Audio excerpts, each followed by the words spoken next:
听台湾看世界，这个国家若咧乱，看老百姓有偌尔啊可怜才好。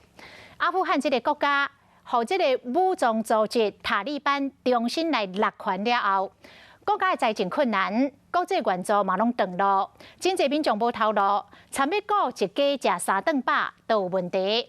无奈之下，只好来卖查囝。美国有线电视新闻网 CNN 就亲目看到一个阿富汗的爸爸，甲这9岁查囝卖互一个50多岁查甫人来做太太，就是为着要换钱换食物，互厝内底的人会当食一顿饱。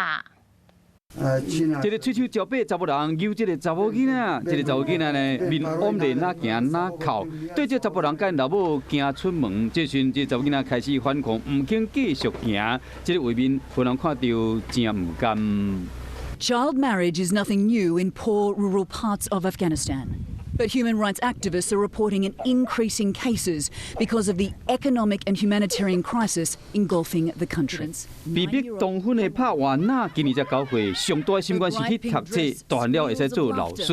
因老爸本来头路一工会使赚3块美金，差不多80几块的台票。虽然讲无济，不过会使维持基本的生活。不过最近因老爸失业啊，厝内食饭的人又搁济，在无奈之下做出这个痛苦的决定。